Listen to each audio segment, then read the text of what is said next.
প্রিয় দর্শক শ্রোতা, পবিত্র তাহাজ্জুদের নামাজ আদায় করতে না পারলেও ওই রাত্রিতে যদি আপনি 3 বার এই দোয়াটি পাঠ করতে পারেন, মহান আল্লাহ রব্বুল আলামিন 10,000 রাকাত তাহাজ্জুদ নামাজ পড়ার সওয়াব তিনি আপনার আমলনামার মধ্যে দিয়ে দিবেন। বলুন না সুবহানাল্লাহ। শুধু তাই নয় প্রিয় দর্শক, সারা জীবনে আপনি যত রাকাত নামাজ মিস করেছেন সমস্ত নামাজের গুনাহ খাতা আল্লাহ সুবহানাহু ওয়া তাআলা মাফ করে দিবেন। আপনি আপনার জীবনে শয়তানের ওয়াসওয়াসার মধ্যে পড়ে জিনার গুনাহ করেছেন, খারাপ গুনাহের মধ্যে লিপ্ত হয়েছেন, জেনে না বুঝে জুলুম অত্যাচার করেছেন, অনেক গুনাহের মধ্যে আপনি লিপ্ত হয়েছেন। তাহাজ্জুদ নামাজের পূর্বে তাহাজ্জুদ নামাজ আদায় করতে না পারলেও পবিত্র এশার নামাজের পরে বিতিরের নামাজের পূর্বে যদি আপনি এই আমলটি করতে পারেন, আল্লাহ রব্বুল আলামিন তিনি আপনার জিন্দিগির সমস্ত গুনাহ খাতাটা তিনি মাফ করে দিবেন। জেনে না বুঝে যত গুনাহ করেছেন, যত কবিরা সগীরা ইচ্ছাকৃত ও অনিচ্ছাকৃত জানা অজানা যত গুনাহ করেছেন সমস্ত গুনাহ সমস্ত পাপ আল্লাহ রব্বুল আলামিন তিনি মাফ করে দিবেন। শুধু তাই নয়, আল্লাহ রব্বুল আলামিন তিনি আপনার উপর সন্তুষ্ট হয়ে যাবেন। নবীজি সাল্লাল্লাহু আলাইহি ওয়াসাল্লাম বলেন, যে ব্যক্তির উপরে কিনা আল্লাহ রব্বুল আলামিন সন্তুষ্ট হয়ে যাবেন, ওই ব্যক্তি মৃত্যুবরণ করার পরে আল্লাহ সুবহানাহু ওয়া তাআলা ওই ব্যক্তির উপর জান্নাতকে ওয়াজিব করে দিবেন। বলুন না সুবহানাল্লাহ। প্রিয় দর্শক, অবশ্যই কোনোভাবেই আপনারা এই আমলটি মিস করবেন না। যারা তাহাজ্জুদ পড়তে পারেন না তারা ইশার নামাজের পরে যদি আপনারা এই আমলটি করেন, আর আরও একটি আমল শুক্রবার আসরের নামাজের পরে আপনি যদি আমলটি করেন, 80 বছরের সমস্ত গুনাহ খাতা আল্লাহ রব্বুল আলামিন মাফ করে দিবেন। বুখারী শরীফের বর্ণনায় এক ব্যক্তি 99 জন মানুষকে খুন করেছে। খুন করার পরে ওই ব্যক্তি এখন অনুতপ্ত হয়েছে। প্রিয় দর্শক, ঘটনা বলার কারণ হচ্ছে আমরা কিন্তু কোনো খুন খারাপি করি না, এত বড় ধরনের কোনো গুনাহ করি না, তারপরেও কি করে আমরা আল্লাহ তাআলার কাছে আমরা কি মাপ চেয়ে ক্ষমা চাইব না? কেননা আল্লাহ তাআলা পবিত্র কুরআন মাজিদের মধ্যে বলে দিয়েছেন, হে আমার বান্দা, হে আমার বান্দিরা, তোমরা আমার কাছ থেকে নিরাশ হইও না, তোমরা আমার কাছে মাপ চাও, আমি বান্দাকে মাপ করতে ভালোবাসি। বলুন না সুবহানাল্লাহ। প্রিয় দর্শক, ওই ব্যক্তি কি করেছেন জানেন? শুনুন। 99 জনকে খুন করার পরে তার মনের মধ্যে একটু অনুশোচনা আসে যে আমি এখন মাপ চাইব আল্লাহ তাআলার কাছে, আল্লাহ তাআলা তিনি আমাকে মাপ করবেন কিনা। ওই ব্যক্তি কি করেছে? একজন হিন্দু পণ্ডিতের কাছে গিয়ে যাওয়ার পরে বলতেছে, আমি তো 99 জনকে খুন করেছি, আপনার খোদা কি আমাকে মাপ করবেন? তখন ওই হিন্দু পণ্ডিত বলতে লাগলেন যে না না, আমার খোদা তোমাকে মাপ করবেন না। তোমার মতো জঘন্য মানুষ, খারাপ মানুষ, খুনি মানুষ এই পৃথিবীতে বাঁচার কোনো দরকার নাই।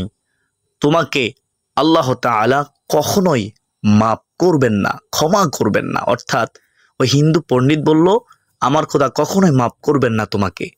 তখন ওই ব্যক্তি রাগের মাথায় ওই ব্যক্তিকেও সে হত্যা করে ফেলে। হত্যা করার পর তখন এলাকার মধ্যে চলে আসলেন। ওই ব্যক্তি সমাজের মানুষদেরকে আবার বলতে লাগলেন যে আমি তো আমার জীবনে অনেক খুন খারাপি করেছি, অনেক গুনাহ করেছি, অনেক জিনার গুনাহ করেছি, অনেক খারাপ অন্যায় অত্যাচার করেছি। আল্লাহ তাআলা তিনি আমাকে মাফ করবেন। তখন একজন বুজুর্গ তিনি বললেন যে অবশ্যই তোমাকে আল্লাহ তাআলা মাফ করবেন, তবে তুমি যদি খাঁটি মনে তুমি যদি তওবা করতে পারো অবশ্যই আল্লাহ রাব্বুল আলামিন তোমাকে মাফ করে দিবেন। বলুন না সুবহানাল্লাহ।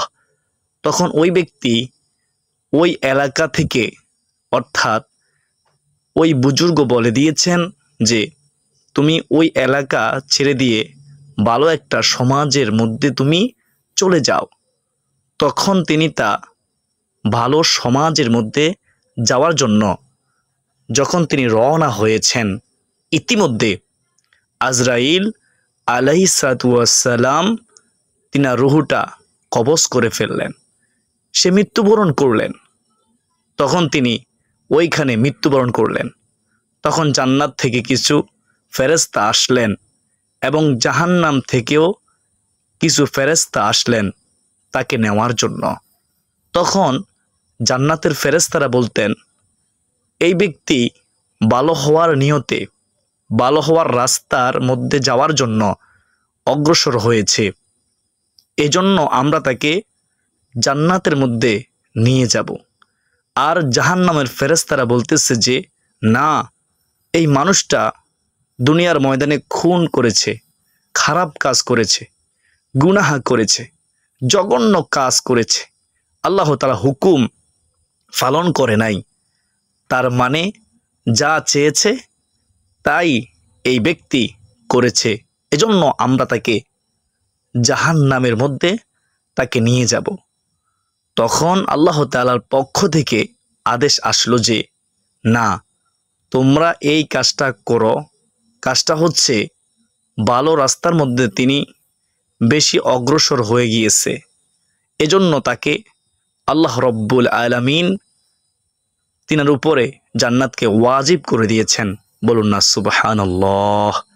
এজন্য আমি বলবো, যত বড় আপনি গুনাহ করেছেন অবশ্যই আল্লাহ রব্বুল আলামিন তিনি মাফ করবেন, কারণ তিনি হচ্ছে দয়াময়, তিনি হচ্ছে গফফার, তিনি হচ্ছে রহমান। এখন বিষয় হচ্ছে আপনি প্রশ্ন করবেন, হুজুর আমরা কোন আমলটি করব? যে আমল করলে তাহাজ্জুদ নামাজ পড়া, আপনি যদি পড়তে না পারেন, তাহাজ্জুদ নামাজ ছাড়াই আল্লাহ রব্বুল আলামিন তিনি আপনাদের উপরে নেকি দ্বারা ভরপুর করে দিবেন। বলুন না সুবহানাল্লাহ। এখন বিষয় হচ্ছে, প্রশ্ন হচ্ছে, হুজুর আমরা কোনো আমলটি করব, যে আমল করলে তাহাজ্জুদ নামাজ যদি পড়তে নাও পারি, তাহাজ্জুদ নামাজ না পারেন, তাহলে তাহাজ্জুদ নামাজ ছাড়াই আল্লাহ রব্বুল আলামিন তিনি আমাদের উপরে নেকি দ্বারা ভরপুর করে দিবেন এবং তাহাজ্জুদ নামাজ পড়ার সমপরিমাণ সওয়াব আমাদের আমল নামায় দান করবেন। বলুন না সুবহানাল্লাহ।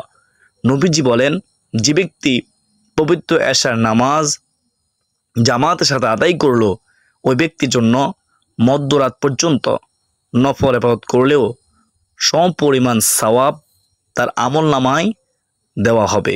বলুন না সুবহানাল্লাহ।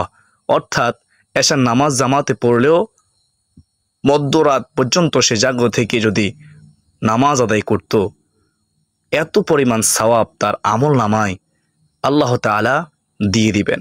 আর যে ব্যক্তি পবিত্র ফজরের নামাজ জামাতে আদায় করলো, ওই ব্যক্তির জন্য সারা রাত ধরে নফল ইবাদত করার সওয়াব, তাহাজ্জুদ নামাজ পড়ার সওয়াব আল্লাহ রব্বুল আলামিন তার আমল নামার মধ্যে দিয়ে দিবেন। বলুন না সুবহানাল্লাহ। প্রিয় দর্শক, কোনোভাবেই আপনারা এই আমলটি মিস করবেন না। এশার নামাজ কখনোই মিস করবেন না এবং পবিত্র ফজরের নামাজ কখনোই মিস করবেন না। এবং এই পবিত্র এশার নামাজের পর ও ফজরের নামাজের পরে এই দোয়াটি মাত্র 3 বার পড়বেন। 3 বার পড়তে দেরি হবে না, মহান আল্লাহ রাব্বুল আলামিন তিনি আপনার উপর সন্তুষ্ট হয়ে যাবেন। বলুন না সুবহানাল্লাহ। দোয়াটি হলো রাদিতু বিল্লাহি রাব্বাও ওয়া বিল ইসলামি দীনাও ওয়া বিমুহাম্মাদিন নাবিয়্যাও ওয়া রাসূলা। রাদিতু বিল্লাহি রাব্বাও ওয়া বিল ইসলামি দীনাও ওয়া বিমুহাম্মাদিন নাবিয়্যাও ওয়া রাসূলা। প্রিয় দর্শক, আপনারা এই দোয়াটি পড়বেন, রাদিতু বিল্লাহি রাব্বাও ওয়া বিল ইসলামি দীনাও ওয়া বিমুহাম্মাদিন নাবিয়্যাও ওয়া রাসূলা। আর আরেকটি দোয়া পড়বেন সাথে, আল্লাহুম্মা আজিরনি মিনান নার। এই ছোট্ট দোয়াটি 7 বার পড়বেন, আল্লাহুম্মা আজিরনি মিনান নার। অতঃপর দুরূদ শরীফ পড়বেন। কি পড়বেন? দুরূদ শরীফ পড়বেন। তা হলো আল্লাহুম্মা সাল্লি আলা মুহাম্মাদি ওয়া আলা আলি মুহাম্মাদ কামা সাল্লাইতা আলা ইব্রাহিম ওয়া আলা আলি ইব্রাহিম ইন্নাকা হামিদুম মাজিদ। আল্লাহুম্মা বারিক আলা মুহাম্মাদিন ওয়া আলা আলি মুহাম্মাদ কামা বারাকতা আলা ইব্রাহিম ওয়া আলা আলি ইব্রাহিম ইন্নাকা হামিদুম মাজিদ। প্রিয় দর্শক, মনে রাখতে হবে কোনোভাবেই পবিত্র ফজরের নামাজের পরে দুরূদ শরীফ পড়া মিস দেওয়া যাবে না। যে ব্যক্তি পড়বে, কাল কিয়ামতের ময়দানে আল্লাহ রাব্বুল আলামিন ওই ব্যক্তির জন্য জাহান্নামের আগুনকে হারাম করে দিবেন। বলুন না সুবহানাল্লাহ। নবী মূসা আলাইহিস সালাতু ওয়াস সালাম, ওনার জামানায় একজন মানুষ মৃত্যুবরণ করলেন। মৃত্যুবরণ করার পরে ওই সমাজের লোকজন ওই মানুষটাকে কি করলেন জানেন? আবর্জনার মধ্যে, ময়লার মধ্যে তিনাকে ফেলে দিয়ে এসেছেন। তখন আল্লাহ রাব্বুল আলামিন আদেশ করলেন, হে মূসা, তুমি যাও অমুক জায়গায়, আমার একজন বান্দাকে ওই সমাজের লোকজন তাকে ময়লার মধ্যে, আবর্জনার মধ্যে ফেলে দিয়েছে, তুমি তাকে উঠে সুন্দর করে গোসল দাও, জানাজার নামাজ পড়াও, তারপরে তোমরা তাকে দাফন কাফনের ব্যবস্থা করে দাও। নবী মূসা আলাইহিস সালাতু ওয়াস সালাম বললেন, তখন সমাজের মানুষজন বলতে লাগলেন যে, হে মূসা, সমাজের মধ্যে সে অনেক নিকৃষ্ট কাজ করেছে, অনেক খারাপ কাজ করেছে, তুমি কেন তাকে কবর দিলা, জানাজা পড়ালা? তখন মূসা আলাইহিস সালাতু ওয়াস সালাম তিনি চলে আসলেন। তবে আল্লাহ তাআলার কাছে তিনি প্রকাশ করলেন ওহির মাধ্যমে, আল্লাহ তাআলা আপনি কেন এই ব্যক্তিকে মাফ করে দিয়েছেন? তার মতো নিকৃষ্ট খারাপ মানুষ তো এই পৃথিবীর মধ্যে আর কেউ ছিল না, কেন আপনি তাকে মাফ করে দিয়েছেন? তখন আল্লাহ সুবহানাহু ওয়া তাআলা বলেছেন, মানুষটা যখন দুনিয়ার মধ্যে তাওরাত কিতাব পড়তেছিল, তখন আমার বন্ধু মুহাম্মদ সাল্লাল্লাহু আলাইহি ওয়াসাল্লামের নাম আসার পরে ওই ব্যক্তি পড়েছেন মোহাব্বতের সাথে, এবং এজন্য আমি তাকে, আল্লাহ তাআলা বলতেছেন, আমি তাকে, আমার বান্দাকে আমি মাফ করে দিয়েছি। বলুন না সুবহানাল্লাহ। অর্থাৎ নবীজি সাল্লাল্লাহু আলাইহি ওয়াসাল্লামের নাম মোহাব্বতের সহিত সে ব্যক্তি পড়েছে, এজন্য আল্লাহ তাআলা তাকে মাফ করে দিয়েছেন। প্রিয় দর্শক, অবশ্যই আপনারা এই দুরূদ শরীফটা মিস করবেন না। যখন কিয়ামত হবে, হয়ে যাবে, এই দুনিয়া ক্ষণস্থায়ী, মনে রাখবেন স্থায়ী না। এদিন দুনিয়ার মধ্যে আমরা আজকে আছি, কালকে থাকবো না। অনেক মানুষ দেখবেন আপনার বয়সের ছোট, কিন্তু ওই ব্যক্তি মৃত্যুবরণ করেছে। কি নিয়ে যাইতে পারবো কবরের মধ্যে বলেন? একটু চিন্তা করেন, বলুন তো। কোনো কিছুই সে নিতে পারে নাই। শুধু খালি হাতে কবরের মধ্যে আমরা যাইব। প্রিয় দর্শক, আমরা দুনিয়ার মধ্যে পড়ে আছি, শুধু দুনিয়ার জন্য দৌড়াইতেছি। যেমন হারামভাবে আমরা টাকা উপার্জন করতেছি। কি করবেন ভাই বলেন? এই কবরের মধ্যে আপনি কোনো কিছু নিতে পারবেন না। আল্লাহ তাআলা তিনি বলেন, হে কবর, আমার বান্দা দুনিয়ার মধ্যে হারাম ভক্ষণ করেছে। লা তাদখুল জান্নাতা জাসাদুন গুযিয়া বিল হারাম। হারাম ভক্ষণকারী শরীর কখনোই জান্নাতে যাবে না। যে ব্যক্তি হারাম খাবে ওই ব্যক্তি জান্নাতে ঘ্রাণও পাবে না, জান্নাতে প্রবেশ করতে পারবে না। ওই ব্যক্তির শরীর জান্নাতের মধ্যে প্রবেশ করবে না। মনে রাখবেন, তখন আল্লাহ তাআলা বলবেন, ও ফেরেশতারা, আমার বান্দা দুনিয়ার মধ্যে নামাজ পড়ে নাই, জিনা করেছে, অপকর্ম করেছে। আমার এই বান্দার কবরটাকে জাহান্নামের সাথে সংযোগ করে দাও, রাস্তা করে দাও। প্রিয় দর্শক, তাই শুধু নয়, আল্লাহ তাআলা কঠিন হাসরের ময়দানে সূর্যটা আপনার আমার মাথার উপরে নিয়ে আসবেন। 1.5 হাত উপরে, যেরকম বাতের মারগুলো যেরকম টকবক টকবক করে, আপনার আমার মগজগুলো ওইভাবে হাসরের ময়দানে টকবক টকবক করবে। এজন্য আমি বলবো, কোনোভাবেই আপনারা পবিত্র ফরজ নামাজ কোনোভাবেই মিস করবেন না। যে ব্যক্তি পবিত্র ফজরের নামাজ পড়বে, ওই ব্যক্তি সারা রাত নফল ইবাদত করার সওয়াব আল্লাহ রাব্বুল আলামিন তিনার আমল নামার মধ্যে দিয়ে দিবেন। বলুন না সুবহানাল্লাহ। প্রিয় দর্শক, যেটা বলতে চাচ্ছিলাম যে দুরূদ শরীফ নিয়ে কাল কিয়ামতের ময়দানে হযরত আদম আলাইহিস সালাতু ওয়াস সালাম তিনি আরশের নিচে বসে থাকবেন। তিনি বসে বসে দেখবেন উম্মতে মুহাম্মাদের মধ্যে কারা কারা জান্নাতের মধ্যে যাচ্ছে এবং কারা কারা জাহান্নামের মধ্যে যাচ্ছে। ইতিমধ্যে তিনি দেখবেন যে একজন উম্মতে মুহাম্মাদিকে জাহান্নামের ফেরেশতারা টেনে টেনে জাহান্নামের দিকে নিয়ে যাচ্ছে। তখন আদম আলাইহিস সালাতু ওয়াস সালাম, আমাদের প্রাণপ্রিয় নবীজি সাল্লাল্লাহু আলাইহি ওয়াসাল্লামকে ডেকে ডেকে বলবেন, ও মুহাম্মদ, আপনার একজন উম্মতকে জাহান্নামের ফেরেশতারা টেনে টেনে জাহান্নামের মধ্যে নিয়ে যাচ্ছে। তখন নবীজি ওই ফেরেশতাদেরকে তিনি থামাবেন। ফেরেশতারা বলবেন, হে রাসূল, আমরা আল্লাহ তাআলার নির্দেশে এই লোকটাকে আমরা জাহান্নামের মধ্যে নিয়ে যাব। তখন আল্লাহ তাআলার হাবিব তিনি বাম হাত দিয়ে দাড়ি মোবারকের সাথে লাগিয়ে আল্লাহ তাআলার কাছে বলবেন, হে আল্লাহ, আপনি তো বলেছেন যে আপনি আমার উম্মতের ব্যাপারে আমাকে কোনো লজ্জিত করবেন না, কোনো শরম দিবেন না। এবার আপনি আপনার ওয়াদা পালন করেন। তখন আল্লাহ তাআলা নির্দেশ দিবেন, হে ফেরেশতারা, তোমরা আমার বন্ধুর অনুগত হয়ে যাও। তখন ওই ব্যক্তি কি করবেন?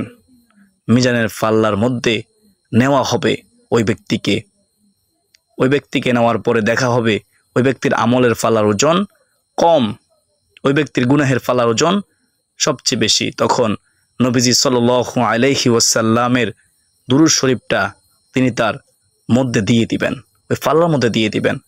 এই আমলের পাল্লার মধ্যে দেওয়ার কারণে ওই পাল্লার ওজনটা বেশি হয়ে যাবে।